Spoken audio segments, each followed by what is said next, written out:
war, alerted to the Japanese approach, raced to put a stopper in the bottleneck of Surigao Strait.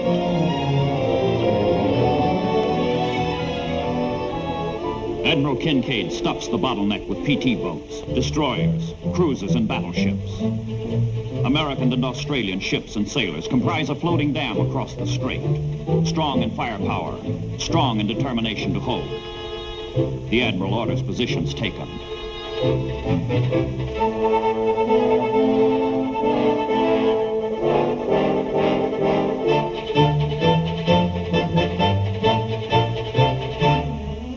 PT boats, trained to attack anything afloat, with no defense but speed, skill, daring, patrol the southern end of Surigao Strait. In the fore of the battle line, these fragile sentinels prepare to draw the first blood.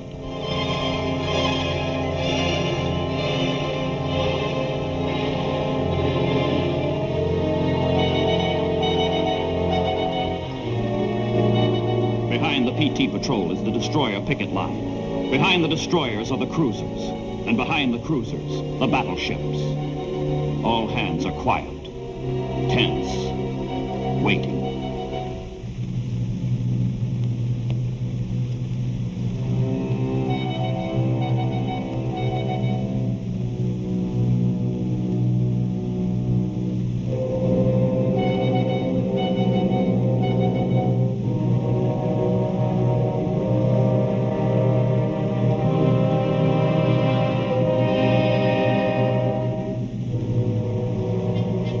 The Japanese hurl themselves headlong through the dark, into the trap.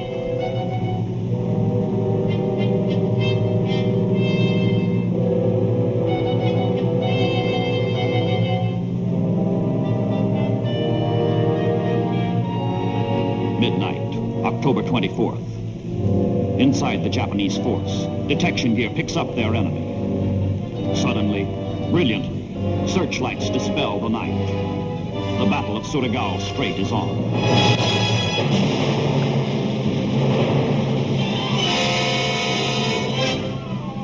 The PT sailors let go all torpedoes in their savage attack, throwing the enemy off balance.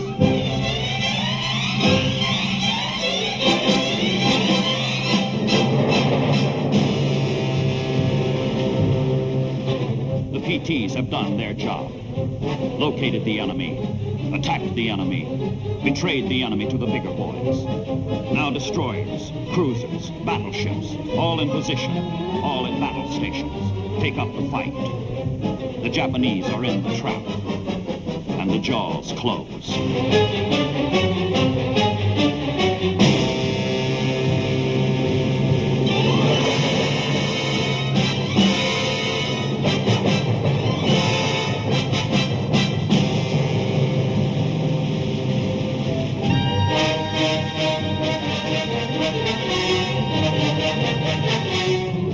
Battleships that arose from the muck and humiliation of Pearl Harbor. California, West Virginia, Tennessee, Maryland, deliver salvo after salvo.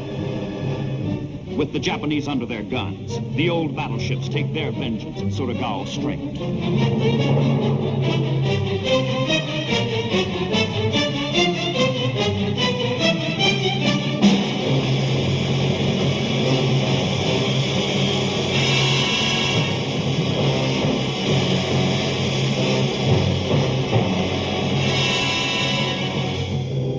The debris of Japanese disaster litters mile after mile of Surigao Strait. More than 5,000 Japanese sailors are wounded, missing, dead. The survivors, fanatical to the last, refuse to be rescued. The Japanese southern force is destroyed.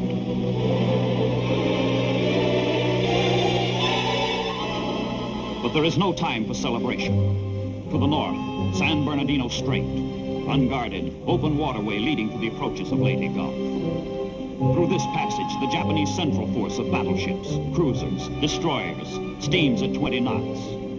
This is the force that was turned back. But if it could turn once, it could turn again. And turn it has, toward Leyte.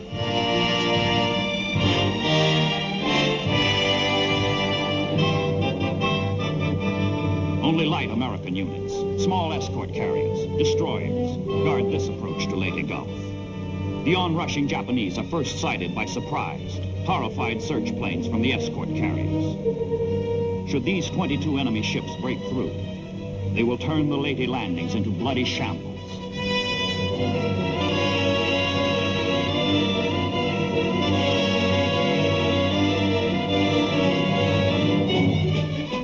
Orders go out to the thin line of destroyers. Attack, hit the cruisers, block the battleships. These sailors sacrificed themselves for Leyte in the Battle of Samar.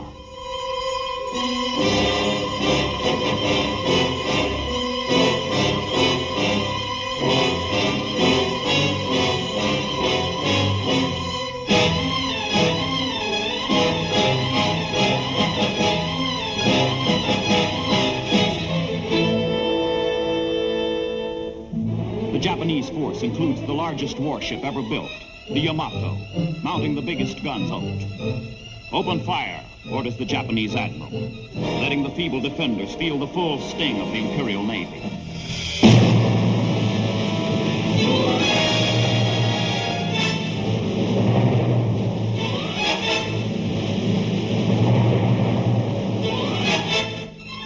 Barrage after barrage straddles the escort carriers, protected only by the intrepid destroyers.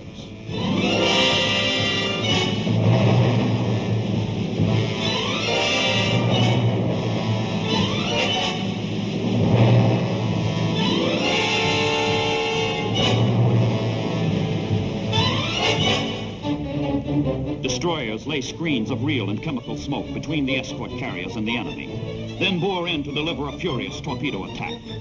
One of the most frantic, desperate actions of the war at sea.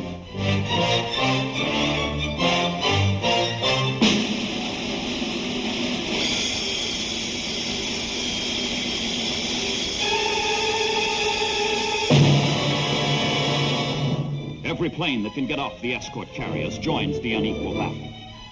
Trained only for support of ground troops, the Jeep pilots hit the Japanese with what they can, with all they have.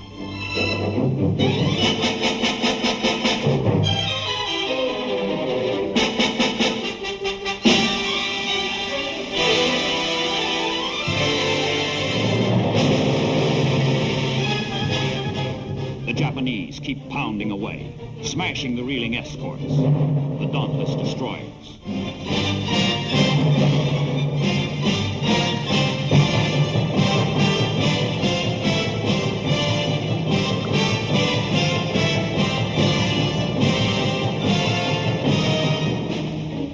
The reckless American attack continues, scattering and confusing the Japanese.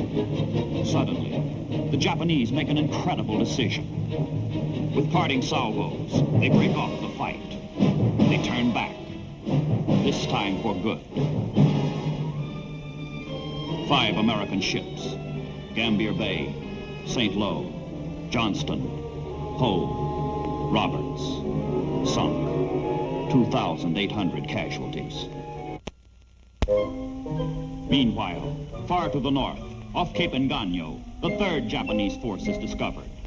A force that answers the question the Americans have been asking since the start of the battle for Leyte Gulf. Where are the carriers?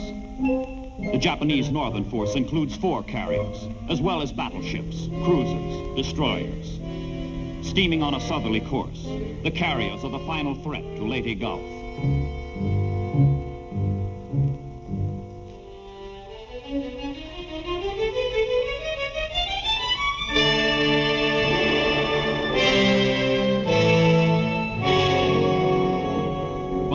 The northern force is suicidal. It is to act as decoy, to lure Halsey's 3rd Fleet away from Leyte Gulf, while the central and southern forces drive the Americans out of the Philippines.